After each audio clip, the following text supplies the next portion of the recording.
You're very welcome back to the course. In the last lecture, we finished off on our keyword research process. You now have your chosen keywords, which will be the centerpieces for your content. So what we need to do now is actually create content around those keywords. And in this lecture, we're going to get started on that process and really move into the on-page SEO section of this checklist. This is the checklist that you will use every time you write a new blog post or create a new piece of content, because this covers on all of the things that you should have on your page to make sure that it's optimized and ready for the search engines.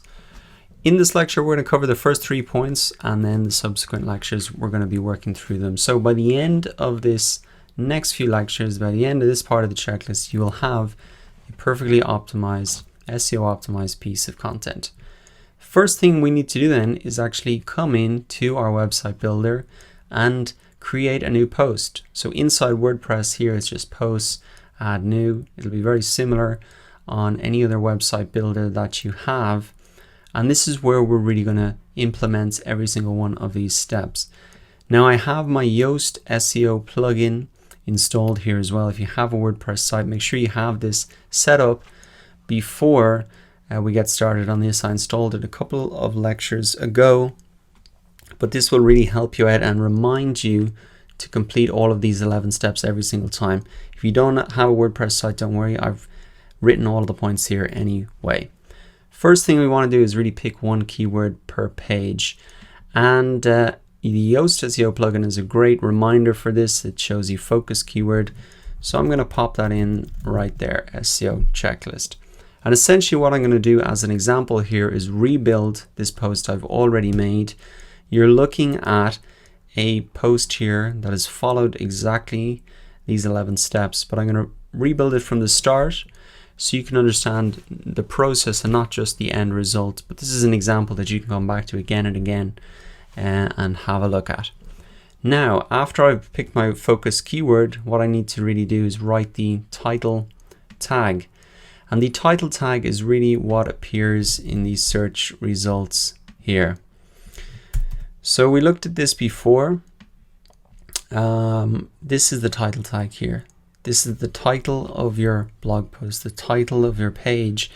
It's an extremely important indicator to Google what your whole blog post is about or page is about. And so you really want to spend a bit of time optimizing this. If you do nothing else from this list except this, well, you'd still be doing one of the most important things. So make sure you get this done at the very, very minimum.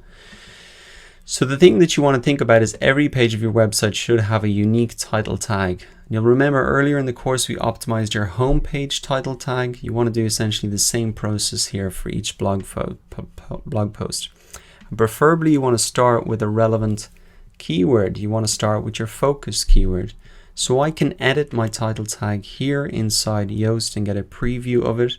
You can also just add it in up here as well, but I can do the work down here, and I'm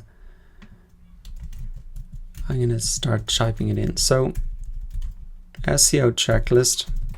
It's best if you can start your post with really the keyword that you're going after. Now you don't have to do that exactly. You can see a lot of these search results haven't started with it exactly, but that's best practice to really start with your focus keyword.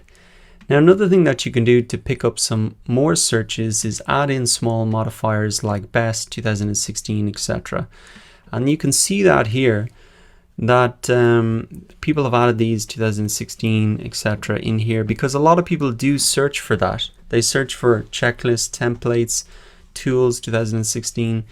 If there is something like this that would often get updated or need to be updated, you know, people will type in small little modifiers like the date. So you can add that in if you want. And I've actually added that in my title here. If you'll notice, I've just put it at the end. So potentially I can pick up some additional searches for that term if someone types in SEO checklist, but really as well just as an indication that this is up to date and is up to date to the other ones in the search results. So now I've got my keyword in there. What else do I need to do? Well, I need to keep it at a certain length as well. You've got a limit to how long your title tag can be. It can really be 55 characters or less. Otherwise, it'll appear truncated in the search results. Let me give you an example of this. I'm just going to type in home insurance. I want to show you about what it looks like if it's truncated. So I think I saw an example here. Where was it? This is what it looks like if your title tag is too long. It shows the title tag, but then it's cut off at the end and you can see the ... Essentially, the title tag here is too long. This company could probably shorten it up a little bit to have the full message within the 55 characters. I think it just looks a little bit more professional, and make sure that you're communicating your message in the frame that you have. Inside WordPress, it'll show you here the exact length that you have. For example, the green is like the good area, and if you start to put in more than that, it turns to red. So you really want to avoid that there. What do you put in here then? I would suggest you really look at the title tags for your competitors as well. Look at what they've done, and you have to think about how can you really stand out. So there are a number of other checklists for me here: 29 points, 41 points, 40 points. So obviously I don't have the longest checklist. I did that on purpose. I want to keep it pretty simple. So I can't compete on the number of points. I don't think that'd be a good idea. So I'm going to try and make it more specific to who this checklist is actually for. And what I'm going to say is SEO checklist for new websites. I actually noticed earlier that this is one of these search terms that I highlighted. It gets 30 searches a month. So I could potentially, after a while, start to rank for this term initially, and then after a much longer time, rank for the keyword SEO checklist. So I can pop that in because it's very relevant to my audience. I think a lot of the people who will be taking this course and looking at the checklist will be brand new websites or looking at it again. So I can just take that keyword, and now I'm really going to be ranking for the longer tail version of this keyword, which is great as well.